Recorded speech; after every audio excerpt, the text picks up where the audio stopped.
Hey there, and welcome back to Bedtime Story. I know many of you listen to these videos as you fall asleep, so before you settle in, I'd really love to hear in the comments, where are you tuning in from tonight?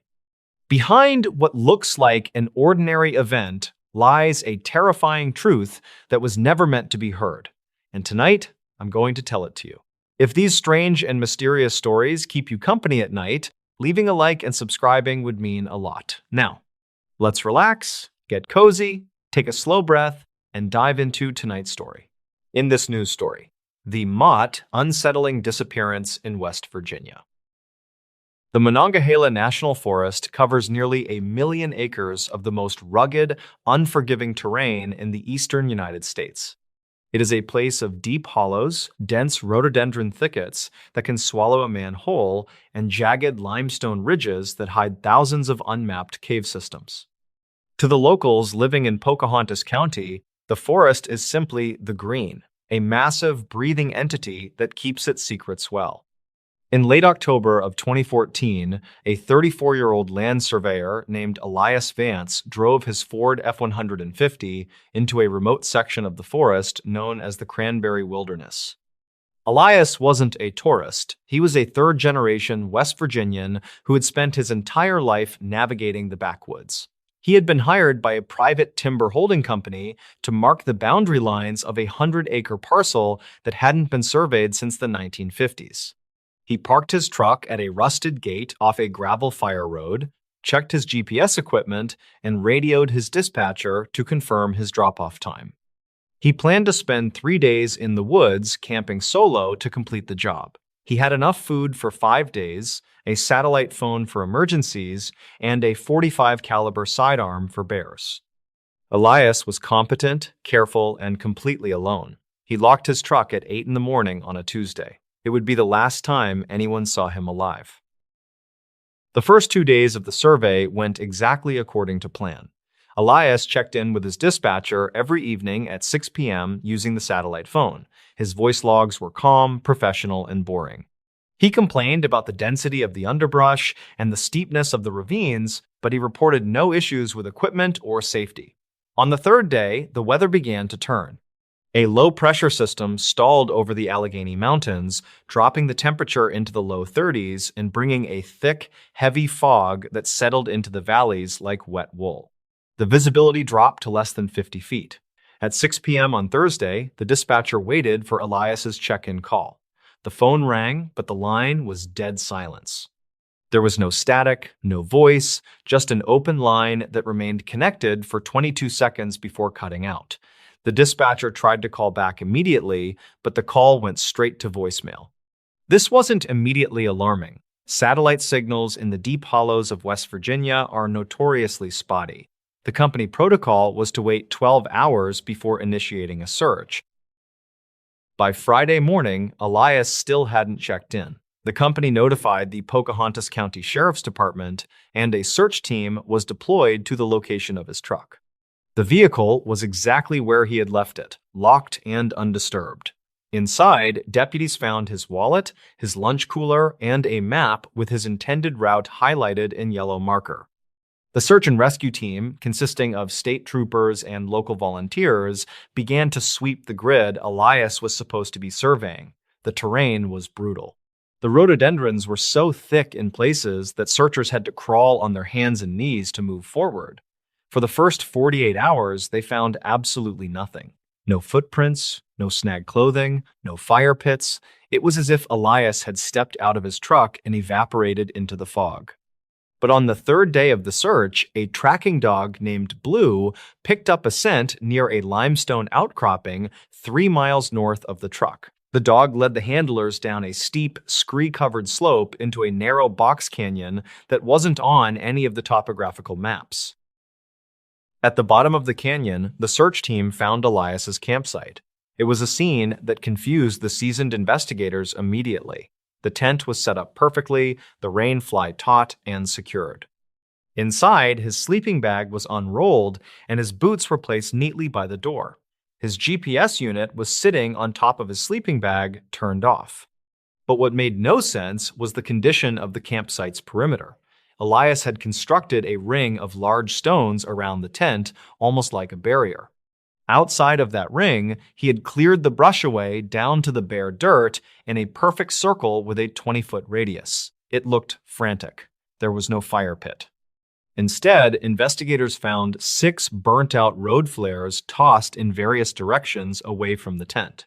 Elias hadn't packed road flares for a survey job. These were old magnesium flares that he must have had in his emergency kit for years. The fact that he had burned all of them suggested he was trying to keep something away or trying to see something in the dark desperately. The most disturbing piece of evidence was found 50 yards away from the tent, wedged into the fork of a birch tree about 7 feet off the ground. It was Elias's digital voice recorder. Surveyors used these to dictate notes about property corners and terrain features. The batteries were nearly dead, but the lead investigator managed to power it on. The first 20 files were standard observations about tree species and elevation markers. The tone was mundane, but the final file, time-stamped at 3 a.m. on that missing Thursday night, was different. It didn't contain survey notes. It recorded 40 minutes of audio. The first 10 minutes are just the sound of Elias breathing heavily close to the microphone. He is whispering, but the words are unintelligible, almost like he is praying or talking to himself in a loop. Then, at the 12-minute mark, a sound cuts through the background noise. It isn't a bear, and it isn't a coyote. It sounds like heavy, wet footsteps circling the campsite. They are rhythmic and bipedal. 2 feet. Crunch, crunch, stop, crunch, crunch, stop.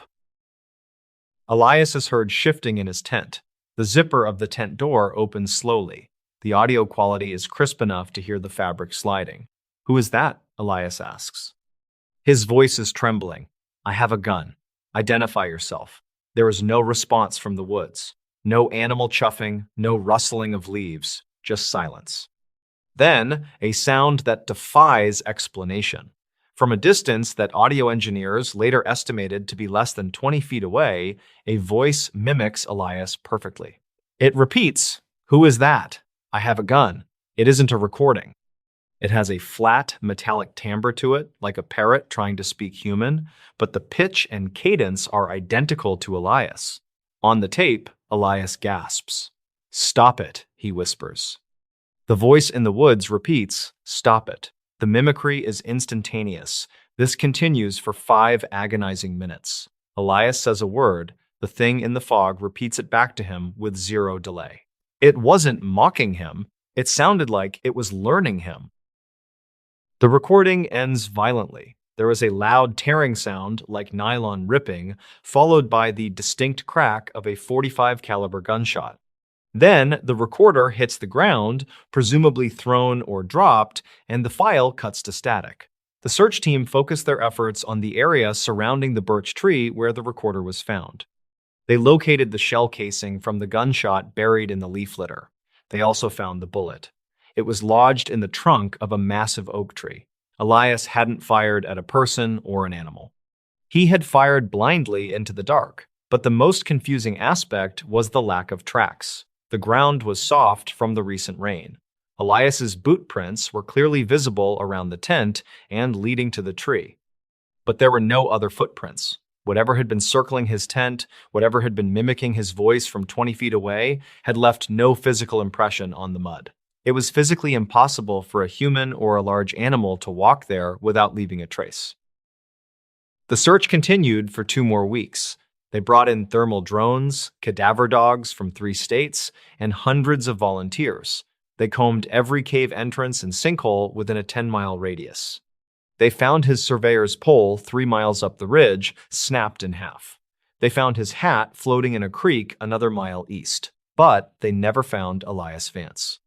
The official report listed his cause of death as exposure, undetermined, but the local sheriff refused to close the file.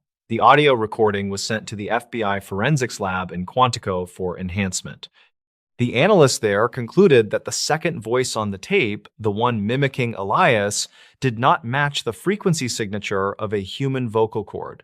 It lacked the subtle breath variances that occur when air passes through a larynx. They couldn't say what it was, only that it was produced mechanically or by an anatomy that wasn't human. In the years since 2014, the Cranberry Wilderness has seen other strange incidents, though none as well documented as the Vance disappearance. Hikers report hearing their own names called out from the ridgelines. Hunters talk about the Mimic, a local legend that predates the Civil War, about a presence in the woods that steals voices to lure travelers off the path. Most people dismiss these as campfire stories. But the family of Elias Vance doesn't dismiss them. They listened to the tape. They heard the terror in a man who had spent his life in the woods and knew exactly what a bear or a bobcat sounded like. Elias wasn't afraid of nature. He was afraid of something that sounded like him but wasn't him. The final detail that keeps the case active in the minds of the locals involves the satellite phone log. Remember the 22 seconds of silence when the dispatcher tried to call? The phone company records showed that the call was answered. Someone picked up, they didn't speak. They just listened. And the GPS triangulation for that call put the phone not in the campsite, but moving at 40 miles per hour straight through the dense forest in a straight line at a speed no human could run in that terrain. The investigation into the disappearance of Elias Vance didn't end when the official search was suspended. In fact, that was when the real strangeness began to surface, buried in the raw data files that the county sheriff had overlooked. The family hired a private investigator named Harlan Graves, a retired federal agent who specialized in cold cases involving wilderness disappearances. Harlan wasn't interested in ghost stories or local folklore about mimics. He was interested in logistics. He requested the raw triangulation data from the cell tower that had pinged Elias's satellite phone during that silent 22-second call. The police report stated the phone was moving at 40 miles per hour. Harlan looked at the topography. The line of movement cut straight across a ravine known as Hell's Drop. It was a sheer cliff face with a 300-foot vertical drop. No human could run 40 miles per hour through a forest, but more importantly, no vehicle could traverse that specific terrain. The phone hadn't been carried by a person running. It had been moving through the air. This revelation shifted the theory from a lost hiker scenario to something far more complex. Harlan suggested that perhaps Elias had been abducted, and the phone was thrown from a moving vehicle on a distant logging road.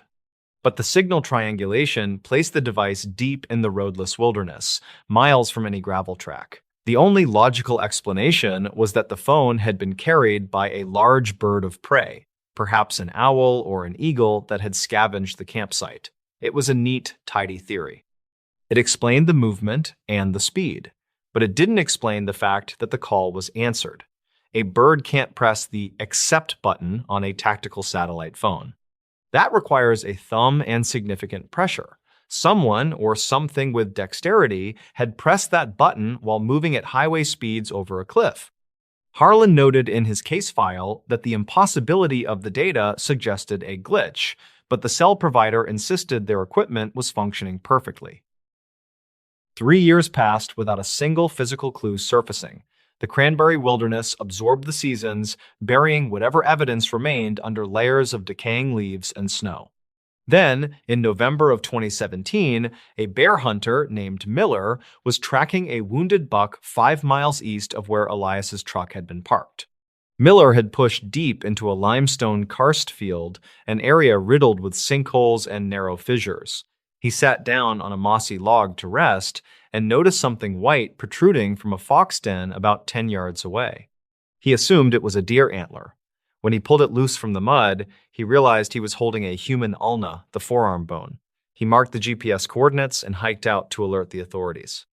The location was baffling. It was on the opposite side of the ridge from where the phone data had pinged. If Elias had walked here, he would have had to cross a raging river that was unfordable in October. The recovery team spent 2 days excavating the sinkhole. They found skeletal remains scattered over a 50-yard radius, consistent with animal scavenging. Dental records confirmed the identity within 48 hours. It was Elias Vance. But the autopsy raised more questions than it answered. The bones showed no signs of trauma. No bullet holes, no knife marks, no crushing injuries from a fall. The cause of death was officially undetermined. However, the clothing found near the remains told a disturbing story. Elias's heavy surveyor's coat was found folded. Not torn off, not discarded in a panic, but folded neatly into a square and placed inside a hollow stump. His boots were placed side by side next to the coat, laces tied together. This behavior is sometimes associated with severe hypothermia, a phenomenon called paradoxical undressing, where the victim feels intensely hot as their brain shuts down. But people suffering from hypothermia don't fold their laundry, they tear their clothes off in a frenzy. This was deliberate. This was organized. Harlan Graves returned to the site of the remains to conduct his own assessment. He found something the police forensics team had missed because they weren't looking for it. About 20 feet above the sinkhole, wedged into a crack in the limestone cliff, was a small plastic object. It was the battery pack cover for a satellite phone. It matched the model Elias carried. Harlan realized that the phone hadn't been carried by a bird. It had likely been dropped from the cliff above. He rappelled down the face of the drop and found scrape marks on the stone, faint, vertical scratches that looked like they were made by something climbing up, not falling down. The spacing of the scratches was wrong for a bear. They were too wide, too methodical. It looked like someone with climbing gear had ascended the sheer face in the dark. But Elias didn't have climbing gear. The final piece of the puzzle came from the audio analysis of the mimic tape found at the original campsite. In 2019, a university linguist contacted the family with a new theory. She had run the recording through a spectrographic analyzer used to study avian vocalizations. She discovered a sub-frequency sound embedded in the audio below the range of human hearing. It was a rapid clicking noise similar to echolocation used by bats or dolphins. The clicking accelerated right before the mimic voice spoke. Her theory was terrifyingly grounded in biology. The voice wasn't a recording, it was being produced by a biological larynx that was modifying its shape to copy the sound waves it had just heard. It was a hunting tactic, a predator mimicking the call of prey to draw it out of safety. In this case, the prey was a man with a gun, and the predator was smart enough to know that a human voice would make him hesitate just long enough. The case of Elias Vance remains technically closed as an accidental death due to exposure, but you won't find a local surveyor who will work in that specific sector of the Cranberry Wilderness alone. The coordinates of the sinkhole are shared quietly among the timber crews as a no-go zone. The official explanation is that the terrain is too dangerous, too prone to rock slides. But the truth is simpler. They avoid it because of the silence. Hunters who go near that ridge report that the birds stop singing. The wind dies down. And sometimes, if you sit very still and listen to the fog, you might hear a voice that sounds exactly like yours, asking you to identify yourself. And if you hear that, the locals say, don't answer, just run. The stories. This Appalachian trail shelter has a dark history. People like to romanticize the Appalachian Trail. They call it a ribbon of freedom, stretching 2,000 miles from Georgia to Maine. It's supposed to be a place of scenic vistas and trail magic. But for every sun-drenched peak, there are deep, shadowed hollows where the sun barely reaches the forest floor. In a remote section of the Nantahala National Forest in North Carolina, there sits a three-sided wooden structure known to hikers simply as the Deep Gap Shelter. On the map, it looks like any other rustic lean-to, but the locals, the trail runners, and the old-timers, they know better than to sleep there alone. In late November of 2018, a 29-year-old section hiker named Maya Vance arrived at Deep Gap just as the light was failing. Maya wasn't a novice. She had already crushed the Pacific Crest Trail and was known for her meticulous planning. She carried a lightweight setup, a Garmin InReach, and a can of bear spray strapped to her hip.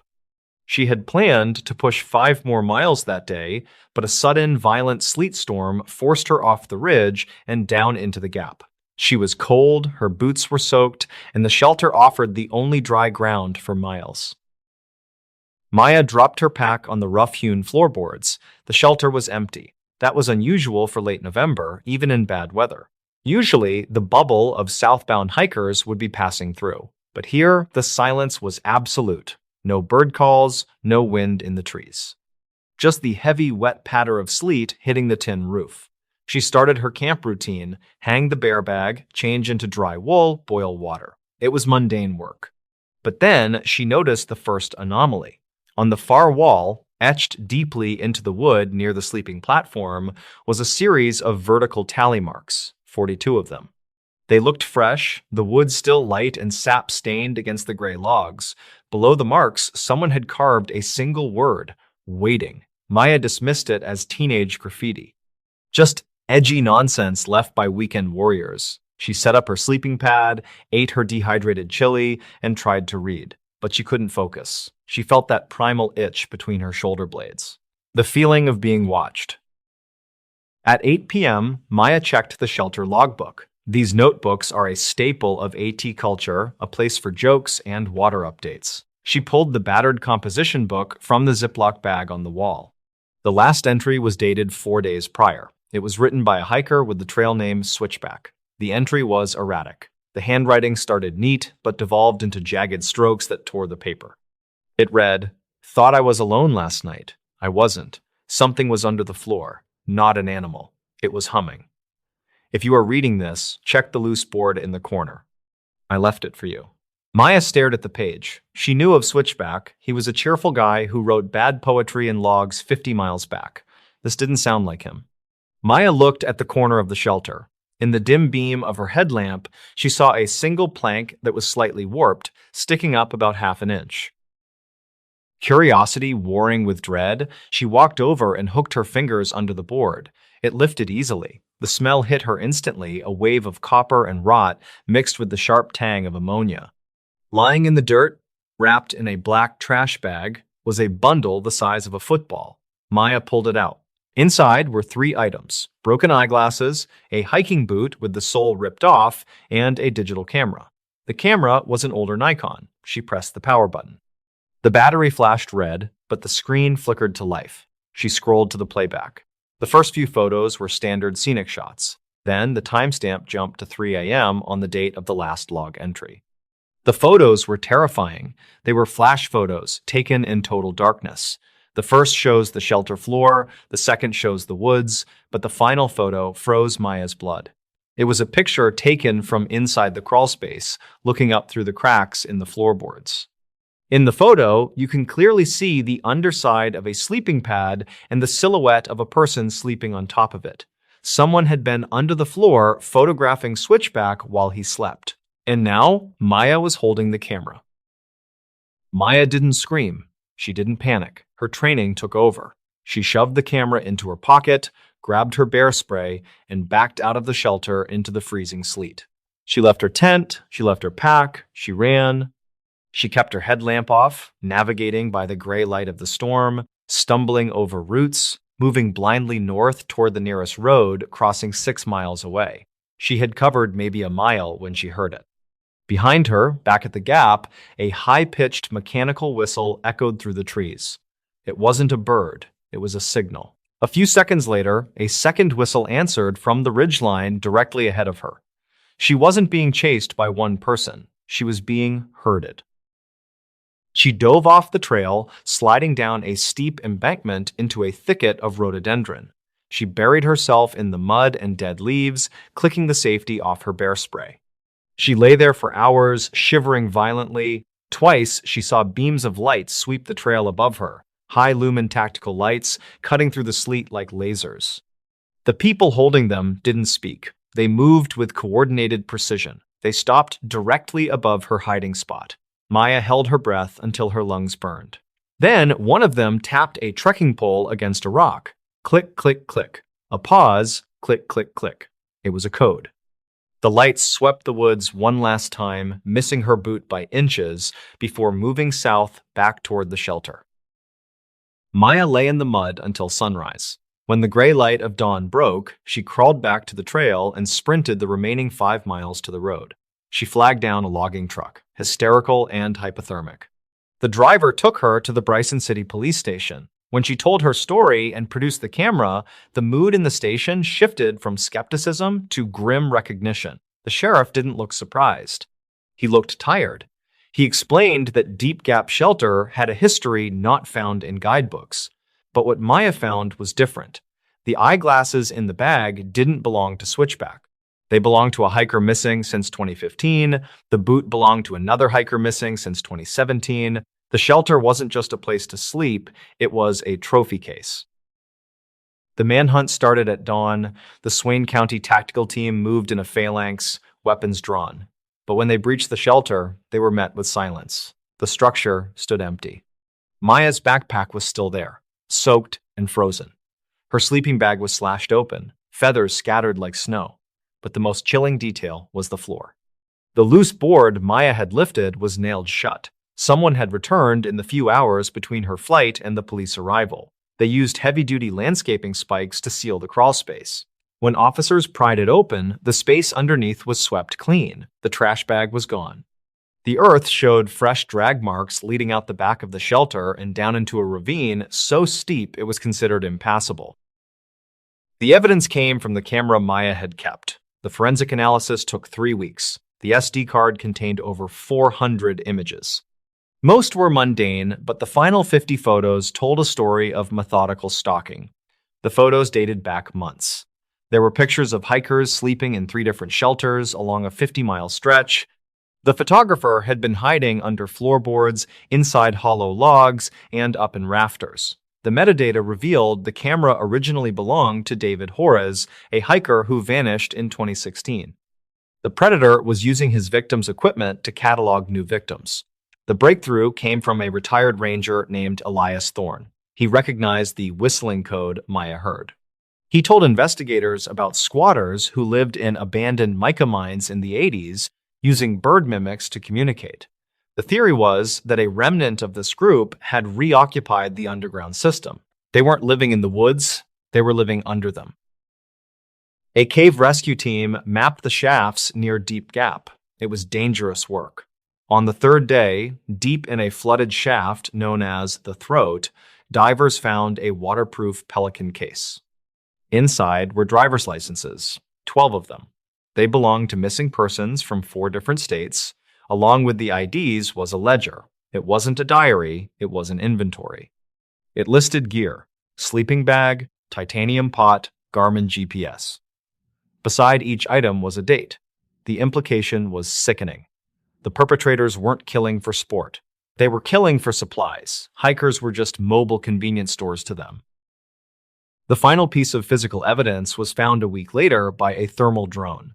It picked up a heat signature in a dense laurel slick 2 miles north, a ventilation pipe sticking out of the ground.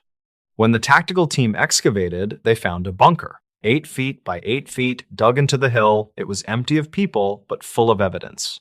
They found Switchback's journal. They found the missing boot. And on the wall, carved into the dirt, were the same tally marks Maya had seen. But here, the count was higher, 51 marks. The bunker had been abandoned recently. A pot of water was still warm on the stove. The occupants had been tipped off, likely monitoring police radio. They never caught the men responsible. The Deep Gap phantoms simply dissolved back into the wilderness. Maya Vance never hiked again. She moved to the coast, far from the woods, but she still sleeps with white noise playing, terrified of hearing that mechanical whistle. The shelter at Deep Gap was burned down by the Forestry Service in 2020, officially due to structural instability. But everyone knew the real reason. You can rebuild a shelter, but you can't scrub the feeling of being watched from the wood. Hikers who stray near that hollow still report finding odd things: fresh footprints that end at solid rock walls, and the distinct coppery smell of a dirty root cellar wafting up from the ground. The stories. 3 hikers' final moments were recovered. The Cascade Mountains in Washington state hold many secrets that modern search and rescue teams cannot easily explain. A county file from 2019 details an incident involving 3 experienced friends who vanished without trace. Investigators eventually recovered their digital camera, but the images inside only created more questions about their final hours. Dispatch logs and state records conflict heavily on what actually happened during that cold weekend in late November. Mark was 31 years old and worked as a software engineer who loved exploring remote Pacific Northwest trails. His friend Sarah was 29 years old and trained actively as a physical therapist for high-altitude mountain climbs. The third member was John, a 32-year-old mechanic who photographed backcountry routes for an outdoor recreation blog. They traveled to a rugged section of the Cascades with the intention of completing a grueling 3-day trek. Archive notes indicate they parked their vehicle at a popular trailhead early on a Friday morning in late November. Some locals claimed the weather forecast warned of a severe winter storm approaching the region by early Saturday afternoon. However, state records show the official warnings were not broadcast until several hours after the hikers had actually departed. A park ranger reportedly saw the trio adjusting their heavy backpacks near the main information kiosk around early sunrise. The ranger noted they appeared well-prepared and carried adequate gear for survival in freezing overnight mountain weather conditions. Investigators never confirmed if the group actually registered their intended route in the physical logbook at the ranger station. Dispatch logs from that Friday evening show no emergency distress calls originating from the area where they supposedly hiked. The first sign of trouble emerged when John did not upload his scheduled blog update on late Sunday night. Family members contacted local authorities on Monday morning when none of the three friends showed up for work shifts. Search and rescue teams mobilized quickly and established a command center at the trailhead where their car safely remained. Helicopters conducted aerial sweeps over the dense pine forests, while ground crews deployed tracking dogs along the dirt paths.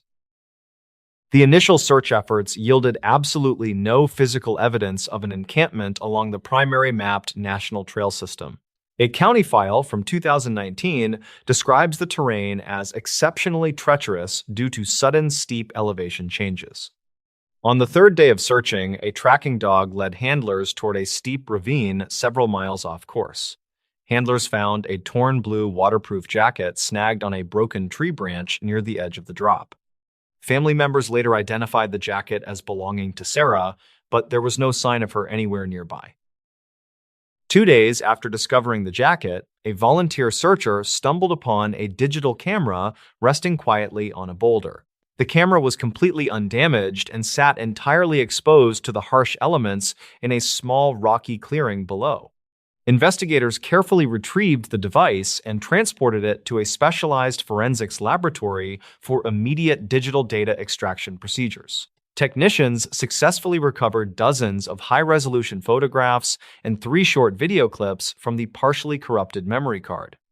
The contents of those files fundamentally changed the direction of the entire missing persons investigation almost completely overnight.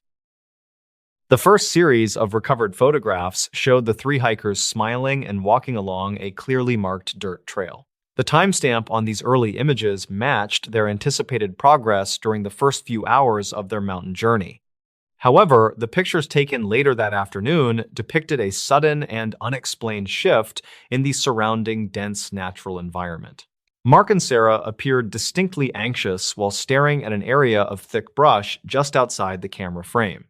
State records indicate the background foliage in these later shots did not match native plants found in the Cascades. The first video clip lasted only 14 seconds and featured completely distorted audio that investigators could not digitally enhance. In the brief footage, John is holding the camera low to the ground while running quickly through deep snow. The camera swings wildly and captures fleeting glimpses of tall shadows moving parallel to them deep in the woods. Some locals claimed these shadows were simply optical illusions created by the setting sun hitting the massive pine trunks. Forensic analysts noted the light source did not align with the sunset, but they offered no alternative scientific explanation. The second video was recorded much later that night, judging by the pitch-black darkness filling the entire screen. A single flashlight beam rapidly scans across a rocky outcropping while heavy breathing dominates the background audio recording track. Sarah can be heard whispering frantically about something destroying their tent, though the camera never captures the actual wreckage. Mark is heard telling John to turn off the light because it is drawing unwanted, hostile attention toward them. The clip abruptly ends immediately after a loud, metallic scraping sound echoes from somewhere high above their hidden position. The third and final video was timestamped early Sunday morning, long after the winter storm had reportedly passed through. The footage shows Mark sitting alone against a large gray rock while staring blankly directly into the glass lens. He is not wearing cold weather gear, and his exposed skin appears deeply reddened by severe untreated frostbite damage. Mark speaks clearly to the camera, but his statements contradict the known geography of the entire mountain range entirely. He calmly describes walking through a massive underground concrete tunnel that goes on for miles beneath the forest floor. State records conflict regarding the possible existence of abandoned mining tunnels or hidden military bunkers in that specific sector. Archive notes from the Historical Society show no documented excavations matching the massive scale Mark described on the video. Dispatch logs indicate searchers spent an additional week scanning the area for any hidden cave entrances or deep sinkholes. They never found any geological anomalies that could explain where Mark might have filmed his final bizarre recorded testimony. The official search was eventually suspended due to accumulating winter snows that made further ground operations exceptionally dangerous forever. A county file from 2019 reveals several highly troubling inconsistencies regarding the recovered digital camera device itself. The internal battery was somehow fully charged when the volunteer found it resting quietly on the boulder that morning. Extreme cold temperatures typically drain lithium batteries within hours, yet this device functioned perfectly after days of outdoor exposure. The manufacturer reportedly could not replicate this strange battery retention in any of their subsequent laboratory environmental stress tests. Investigators never confirmed who placed the camera so carefully on the rock or why it was ultimately left behind. The following spring, a group of off-duty rangers conducted an unofficial sweep of the ravine near the jacket. They discovered a small campsite located roughly 3 miles away from the spot where the camera was previously found. The site contained a shredded nylon tent, 2 empty metal water bottles, and a heavily damaged global positioning device. State records show the serial numbers on the navigation unit matched the exact equipment John purchased several months earlier. There were no human remains, no sleeping bags, and absolutely no signs of a physical struggle in the vicinity. Forensic technicians managed to extract a partial track log from the ruined navigation device despite the heavy physical damage. The data indicated the group walked in a perfectly straight line for 14 continuous hours during the fierce storm. Navigating a straight path through that incredibly dense mountainous terrain is physically impossible for even the most experienced climbers. The tracked path went directly over massive sheer cliffs and deep impassable gorges without registering any changes in elevation. Some locals claimed the device must have malfunctioned due to the extreme atmospheric pressure drops associated with the blizzard. Dispatch logs from late 2019 mention a strange emergency call placed by an anonymous commercial airline pilot. The pilot reportedly observed 3 distinct flashing lights arranged in a perfect triangle on the ground near the search zone. He noted the lights blinked in a synchronized mathematical pattern that seemed entirely deliberate rather than a random occurrence. Investigators attempted to triangulate the exact coordinates of these lights using the raw radar data provided by aviation authorities. The resulting location mapped directly to the supposedly non-existent concrete tunnel area Mark calmly described in his final video. Authorities dispatched a specialized tactical unit to survey those specific coordinates using advanced thermal imaging technology from a helicopter. The thermal cameras detected an unusually massive heat signature radiating from deep beneath the solid bedrock of the mountain. However, a county file from 2019 states the heat source disappeared completely before ground crews could arrive. Geologists consulted on the case suggested an unmapped thermal vent might have temporarily released pressurized hot gases that evening. They could not explain how a natural geological vent would produce synchronized flashing lights visible from high-altitude airspace.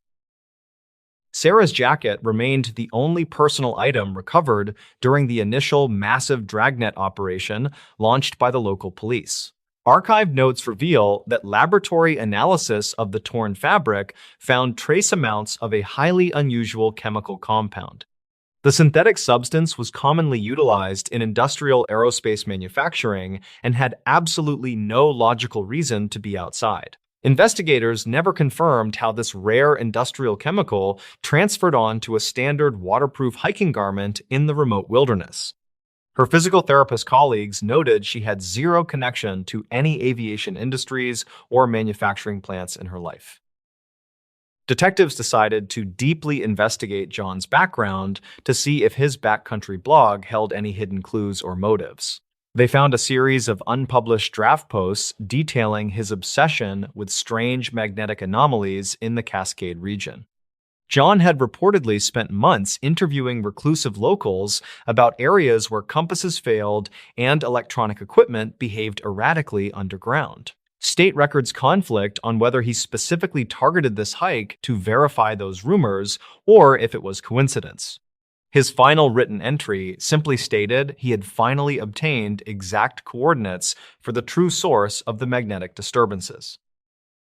Mark's career as a software engineer also attracted scrutiny when his employer reported unauthorized access to encrypted company servers. Someone used his personal login credentials to download massive topographical datasets late on the Sunday night they were missing.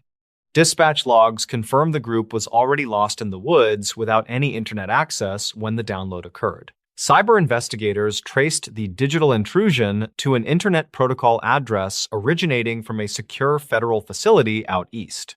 Government officials denied any involvement and suggested the digital logs were cleverly spoofed by sophisticated hackers masking their tracks. Some locals claimed the hikers stumbled onto a clandestine government testing site hidden deeply within the treacherous mountain terrain. This theory supposedly explains the weird industrial chemicals, the straight tracking paths, and the mysterious server access logs perfectly. However, a county file from 2019 explicitly categorizes their disappearance as a tragic weather-related wilderness accident. The families strongly reject this official conclusion and continually demand a renewed search effort using modern ground-penetrating radar. Authorities refused to reopen the active search zone, citing severe budget constraints and the extreme danger of the landscape. Detectives eventually interviewed a retired forestry worker who patrolled that specific sector during the late 1970s and 80s. He provided archived notes detailing bizarre geological surveys conducted by unknown private contractors during a particularly harsh winter season. The contractors reportedly brought massive earth-moving equipment up the mountain roads under the cover of intense nighttime blizzards. State records show no logging permits or mining claims approved for that designated wilderness zone during that entire decade. The retired worker claimed the contractors built a fortified concrete entrance into the side of a steep rock cliff face. Investigators never confirmed the existence of this alleged structure, as the worker could not pinpoint its exact map coordinates. Dispatch logs from 2011 reveal a completely different group of hikers reported hearing heavy machinery operating underground. Responding deputies hiked into the valley but only found pristine wilderness and absolutely no signs of recent human activity. The deputies officially attributed the strange mechanical sounds to unique wind patterns echoing through the deep granite canyon walls. This explanation satisfied the local sheriff's department at the time, but the recent missing persons case brought renewed skepticism. A county file from 2019 highlights yet another puzzling detail discovered deep within the recovered camera footage. Forensic audio engineers isolated a faint, low-frequency hum running continuously beneath Sarah's panicked whispers in the second video. The rhythmic hum matched the acoustic signature of large industrial ventilation fans commonly used in massive underground mining operations. There are no active power grids or electrical supply lines running anywhere near that remote section of the national park. Some locals claimed secret generators must be powering a hidden facility, though nobody could ever provide any concrete proof. To complicate matters further, John's vehicle was extensively searched before his family arrived to retrieve it from the trailhead. Crime scene technicians dusted the interior for fingerprints and swabbed the steering wheel for any foreign biological DNA evidence. They discovered a single set of muddy boot prints on the driver's side floor mat that matched none of the hikers. The heavy tread pattern belonged to a specialized military-grade tactical boot not available for purchase by the general public. State records conflict on whether the car doors were actually locked when the initial rescue teams arrived at the lot. The mysterious boot prints suggested someone else accessed the vehicle long after the three friends departed for their trek. Investigators reportedly found an encrypted flash drive hidden underneath the spare tire in the trunk of the dusty car. Federal agents confiscated the drive almost immediately, citing a jurisdictional overlap regarding potential unauthorized access to classified topographical maps. Local detectives were completely locked out of the digital forensics process and never learned what files the drive contained. Archived notes from the lead detective express intense frustration with the sudden lack of cooperation from federal law enforcement agencies. Years later, an anonymous whistleblower leaked a heavily redacted incident report referencing the specific mountain range and the hikers. The document vaguely outlined a containment protocol initiated during the exact same weekend the severe winter storm hit the area. The report mentioned recovering corrupted civilian media devices near a designated secure zone, but offered no further actionable intelligence. Journalists attempted to verify the authenticity of the leaked document, but government spokespersons refused to acknowledge its mere existence. The families of Mark, Sarah, and John felt validated by the leak, believing it proved a massive institutional cover-up. A private investigator hired by the families spent 2 years canvassing the small rural towns surrounding the Cascade Mountain Range. He discovered that several local residents reported seeing unmarked black utility vans driving down old logging roads that weekend. Dispatch logs from the neighboring county verified that citizens called to complain about reckless drivers speeding through residential areas. The license plates on the vans were completely blank, making it impossible for local police to track their true origins. The private investigator concluded that a private security firm was likely conducting covert operations in the woods during the blizzard. Despite all the circumstantial clues, there is still zero physical proof explaining how 3 fit adults vanished without a trace. The dense forests of the Pacific Northwest remain a vast, unforgiving landscape capable of hiding massive secrets for many decades. Mark, Sarah, and John sought adventure in nature, but they encountered an anomaly that utterly defied all rational, logical explanation. A county file from 2019 closes with a simple, haunting statement noting the active investigation is indefinitely suspended. Their final moments are permanently preserved in digital amber, offering glimpses of a terrifying reality nobody can fully understand yet. The digital camera remains safely locked inside an evidence room at the state police headquarters to this very day. Investigators occasionally review the unsettling video files, hoping modern enhancement software might eventually reveal a new piece of information. Mark's bizarre recorded testimony about walking through endless concrete tunnels continues to baffle every psychological expert consulted on the matter. They cannot agree if he was suffering from hypothermia or accurately describing a strange physical structure hidden from public view. Ultimately, the final moments of these 3 experienced hikers remain shrouded in layers of conflicting data and unanswered questions. The chilling video of Mark sitting against the rock continues to circulate among various underground investigative networks and forums online. Viewers endlessly debate these subtle background noises, hoping to decipher a hidden message within the metallic scraping sounds he recorded. Some locals claimed you can still hear those same mechanical noises echoing through the mountain valleys on cold winter nights. Authorities strongly advise hikers to stay strictly on clearly marked paths and avoid venturing into uncharted territories off the grid. The true fate of the missing trio remains one of the darkest unsolved mysteries in the history of the region. The stories. 3 missing divers whose last moments were recorded. It was a beautiful Saturday morning in early fall of 2011. 3-4 year old Calder Wynn, along with 2 of his closest friends, 2-9 year old Tamsin and 3-7 year old Rourke, were standing on a dock loading up Calder's aging white skiff. Now, these three were not thrill seekers. They weren't looking to explore dangerous underwater caves or deep, dark shipwrecks. They were just highly experienced, everyday hobbyists. In fact, Calder, who worked as a marine equipment technician, was the kind of guy who would check every single strap and valve on his gear twice before his feet ever touched the water. The plan for the day was as simple as it gets. The night before, Tamsin, who was a high school biology teacher, joked in their group chat that she wanted to get some cool footage of the reef fish to show her students. Calder replied that he had just mounted a brand new action camera to his diving mask. Rourke, who ran a local kayak shop, just replied with a thumbs up emoji and told them to bring extra batteries. They were going to head out to a shallow rock formation about 3 miles offshore, do a quick 30-minute dive, and be home before dinner. So, shortly after 8 a.m., a neighboring boater waved at the trio as Calder's white skiff idled past the breakwater. The sky was perfectly clear, the wind was light, there were absolutely zero red flags.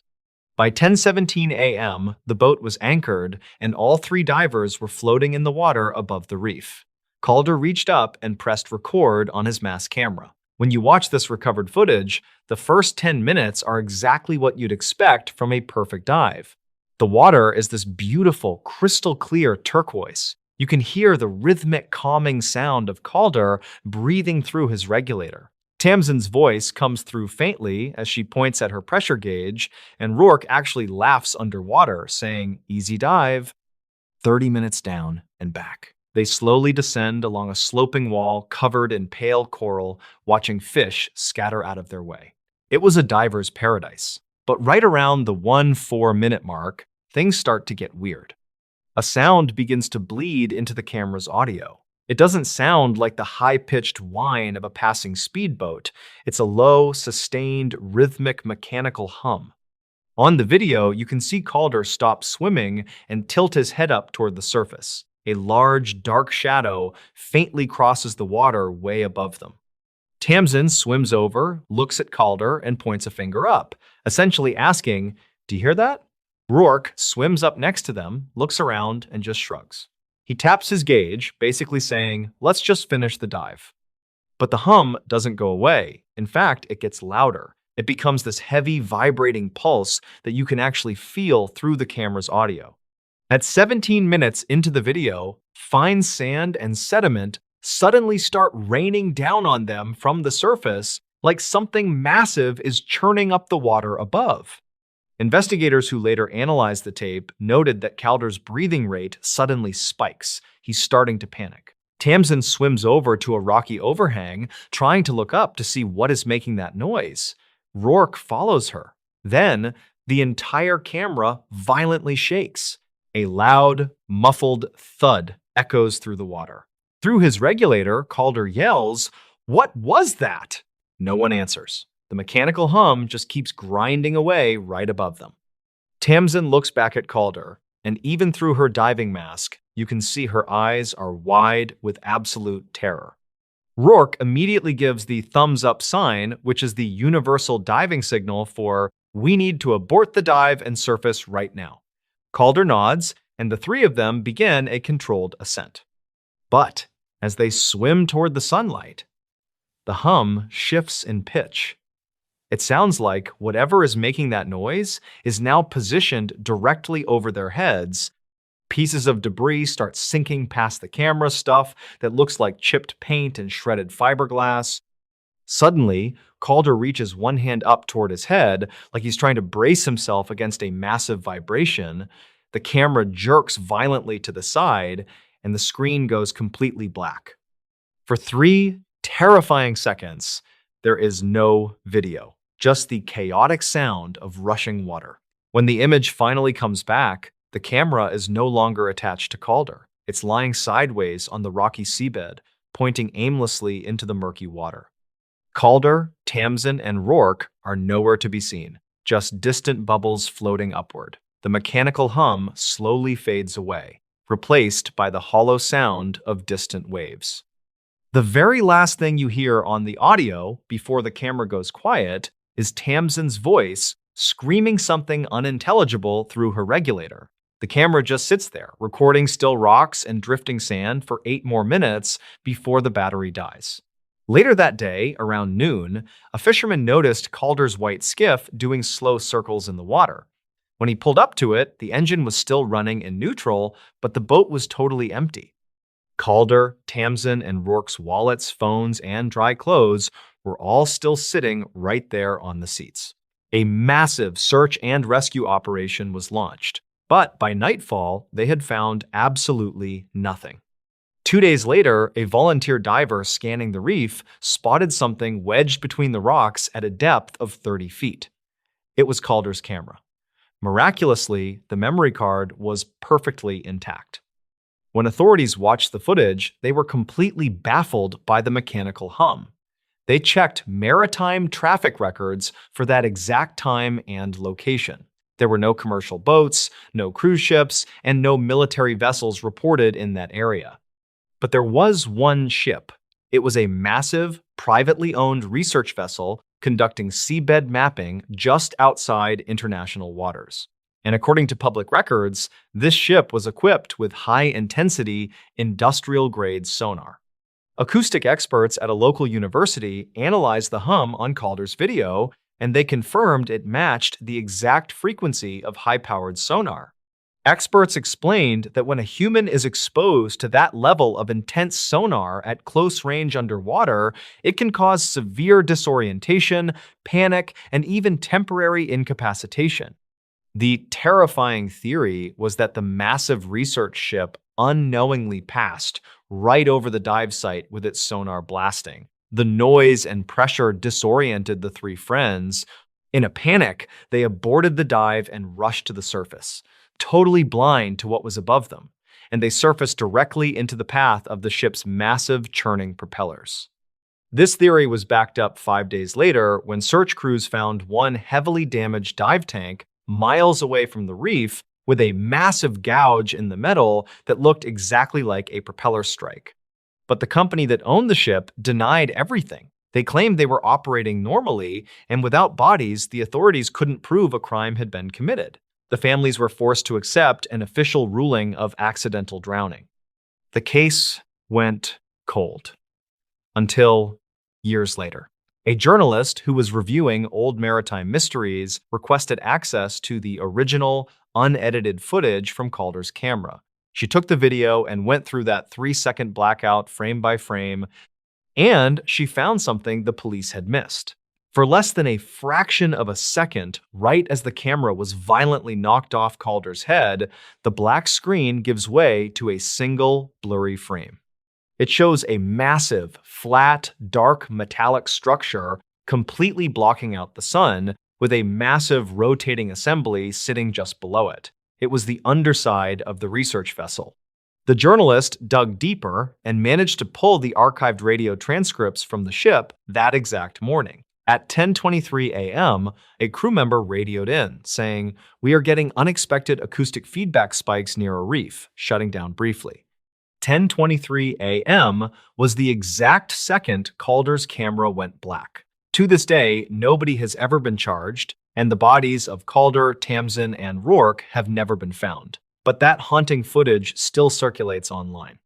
It starts as a calm, beautiful dive among friends, but serves as a terrifying reminder that when you're under the water, you never really know what's moving directly above you.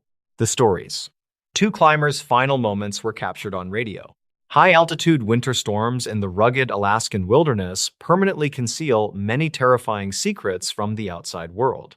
A heavily redacted county file from 2014 details an event that still baffles local rescue teams. State investigators still haven't officially confirmed what truly happened to 2 experienced mountaineers during a violently unexpected November blizzard. Their final desperate radio transmission to base camp contained chilling audio anomalies that defied any logical or conventional explanation. Silas Vance was a 34-year-old heavy machinery mechanic who spent his free weekends conquering difficult mountain peaks. His reliable climbing partner was a 31-year-old environmental surveyor named Tobias Thorne from nearby Anchorage. The two men planned a challenging 3-day ascent into the remote northern sections of the Chugach Mountains. Their primary objective for the trip was mapping a newly discovered trail route before the heavy winter snowfall officially began. Archival state records clearly show they secured all necessary backcountry permits on a seemingly perfect and entirely cloudless Friday morning. They purposefully carried a specialized high-frequency radio unit designed to transmit signals through the thickest mountain cloud cover. A seasoned dispatch operator named Gideon Cole closely monitored the regional emergency frequencies from a warm, lower-elevation ranger station. Silas and Tobias departed from a completely desolate gravel trailhead parking lot just shortly after the morning dawn broke. They reportedly made excellent time as they hiked aggressively past the lower timberline by the late Friday afternoon hours. Gideon Cole received their first routine status update just as the sun dipped behind the jagged and frozen western peaks. Both climbers happily reported clear skies and a perfectly stable snowpack near their designated high-altitude evening base camp. Regional weather conditions shifted drastically during the very early hours of Saturday morning without any prior meteorological warning whatsoever. An unpredicted and incredibly heavy storm front violently slammed the region, causing temperatures to plummet well below 0 degrees. Blinding snow quickly obscured the narrow mountain trails and completely trapped several groups of ambitious weekend hikers up high. Official dispatch logs reveal that regional emergency services began receiving frantic calls from other stranded climbers across the vast range. Most people wisely managed to retreat to lower elevations or successfully found proper shelter before the terrible blizzard finally peaked. Silas and Tobias were positioned far above the tree line when the raging storm forcefully halted their progress. They quickly pitched their heavy winter tent against a steep rock wall to escape the punishing wind gusts. Gideon received a highly unusual and broken radio transmission from the stranded men at approximately 2 in the morning. Silas clearly reported they were safely secured inside their insulated tent, but mentioned hearing strange repetitive noises just outside.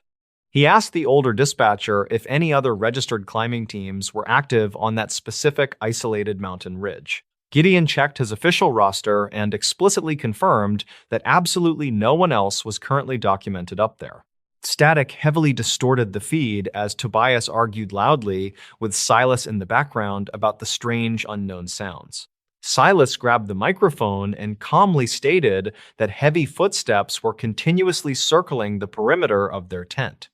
He noted the durable fabric of their shelter was holding strong, but the persistent noise prevented any real sleep. Radio contact abruptly ceased for nearly 7 hours, as the raging blizzard outside reached historically dangerous and blinding wind speeds. Archival dispatch logs show an incoming radio signal flared up again shortly after 8 on that freezing Sunday morning. This particular transmission consisted entirely of heavy breathing and the terrifying sound of metal scraping against solid rock. Gideon repeatedly asked for their status, but received absolutely no vocal response from either of the trapped men. A final decipherable message broke through the heavy static late Sunday evening as the massive storm finally broke. Silas spoke in a hushed whisper while repeatedly stating that the front zipper of their tent was fully open. He explicitly told the dispatcher they hadn't unzipped the door themselves, and the terrifying situation made no sense. The frightened mechanic requested immediate emergency evacuation while claiming Tobias was staring out into the absolute darkness, completely frozen. Search and rescue helicopters immediately deployed at first light on Monday morning when the harsh sky finally cleared.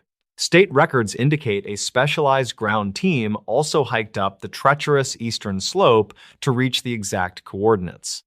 It took rescuers over 9 grueling hours to navigate the massive fresh snowdrifts and locate the exact ridge. They eventually spotted the bright orange fabric of a partially collapsed tent tucked beneath a large granite overhang. The ground team cautiously approached the structure and immediately noticed several highly alarming details scattered around the perimeter. All of their expensive experimental cold weather gear was neatly folded and stacked right outside the tent entrance. There were absolutely no visible footprints leading away from the shelter in any direction across the pristine snow. Rescuers discovered the heavy satellite radio sitting directly in the center of the empty tent with entirely drained batteries. A small waterproof notebook belonging to Tobias was safely recovered near a pile of unlit flare sticks inside. Archived notes from the subsequent investigation reveal that the final journal entry was written with very erratic handwriting. The environmental surveyor had documented a detailed timeline of the severe storm while also sketching bizarre geometric patterns. He frantically wrote that the persistent circling sounds outside eventually stopped but were immediately replaced by strange rhythmic tapping. His very last written sentence simply stated that Silas had agreed to go outside and investigate the noise. This specific written claim directly contradicted the final radio transmission where Silas stated Tobias was the one staring. Investigators never confirmed which of the two men actually breached the tent door or why their gear was completely abandoned. Medical professionals analyzed the journal and suggested severe altitude sickness combined with extreme hypothermia likely caused massive collective hallucinations. However, the perfectly neat stacking of their protective clothing outside the freezing tent didn't align with hypothermic delirium. A forensics expert later analyzed the very specific way the heavy protective winter clothing was folded outside the nylon shelter. The expert noted the precise creases in the thick waterproof fabric indicated the garments were placed there with intense deliberation. A person suffering from the late chaotic stages of hypothermia simply wouldn't possess the fine motor skills required. When the initial search parties first arrived at the abandoned campsite, they also discovered an untouched supply of emergency food. Both Silas and Tobias had packed enough high-calorie survival rations to easily last them through an entire extra week. Archived field notes explicitly state that absolutely none of the sealed foil packets had been opened or even slightly disturbed. Rescue crews expanded their intensive grid search across the dangerous upper elevations for nearly 2 entire weeks without success. Avalanche dogs were brought to the remote summit but failed to pick up any human scent trails whatsoever. County file records show the official search was indefinitely suspended right before the next major winter storm arrived. Both the heavy machinery mechanic and the seasoned environmental surveyor were permanently classified as lost to the mountain. Several independent mountaineering experts later reviewed the chilling dispatch logs and expressed deep confusion regarding the radio battery. The specific satellite unit they carried was engineered to maintain power for at least 10 days in sub-zero environments. It shouldn't have been completely dead by Sunday evening unless someone deliberately disabled the internal power cell mechanism. Gideon Cole later submitted a very detailed sworn statement regarding the exact tone of voice he heard on the radio. The veteran dispatcher strongly insisted that Silas didn't sound like a man losing his mind to the freezing cold. He firmly testified that the terrified climber sounded entirely lucid and hyper-aware of a very real physical threat outside. This crucial witness testimony from a highly respected park official was completely buried deep within the 2014 file. Years later, a digital audio specialist reportedly isolated the heavy background scraping noises from that confusing Sunday morning transmission. The enhanced audio frequencies allegedly revealed faint rhythmic breathing patterns that didn't match typical human respiratory distress rates. The specialist proudly handed these chilling findings over to the proper state authorities for a completely fresh official review. The county file from 2014 remains largely unmodified despite this newly recovered digital audio evidence being officially submitted. Official investigators consistently maintain that extreme weather conditions and severe psychological breakdown are the only logical explanations for this. The towering mountain peak continues to attract thrill seekers despite the dark history surrounding that highly isolated, jagged ridge. Occasional summer hikers still sometimes report finding small metallic fragments scattered far across the desolate granite stones up there. These tiny fragments reportedly match the casing material of the specific expensive gear left behind by the two doomed climbers. The deeply unsettling radio transmissions and the bizarrely abandoned equipment ensure this particular wilderness case remains completely unresolved today. A retired park ranger reportedly gave an anonymous interview regarding the deeply classified sections of the original official investigation. He claimed the initial rescue squad found strange, deep indentations in the hard-packed ice just outside the tent. The official state records entirely omitted this specific detail because the unnatural shape directly contradicted standard local avalanche physics. Investigators never confirmed the existence of these strange icy impressions since the afternoon sunlight quickly melted any remaining evidence. Silas had actually survived a highly publicized and deadly avalanche incident roughly 5 years prior to this doomed expedition. His profound experience in extreme mountain survival situations makes his apparent total mental collapse during the storm seem highly improbable. Archive notes show he previously lectured younger climbers about the strict importance of never leaving a shelter during sudden whiteouts. The seasoned mechanic abandoning his heavy protective gear runs completely contrary to every single wilderness protocol he personally taught others. The remote glacial wall where they pitched their final camp eventually collapsed during a massive geological shift 2 years later. This total destruction of the primary physical site guaranteed that no further forensic expeditions could ever be safely organized there. Dispatch logs from that terrifying weekend are currently heavily guarded at the main state archives and rarely accessed by anyone. The terrifying mystery of what truly lured those experienced men out into the lethal freezing void will likely continue endlessly. Wilderness survival instructors frequently use this tragic case as a chilling reminder of how quickly nature can overpower human technology. You can possess the most expensive experimental gear in the world and still easily vanish without a single physical trace. The deeply unsettling reality is that we simply don't know what Silas and Tobias actually encountered during that blizzard. Their final recorded radio moments simply serve as a permanent haunting echo, fading endlessly into the violently cold mountain winds.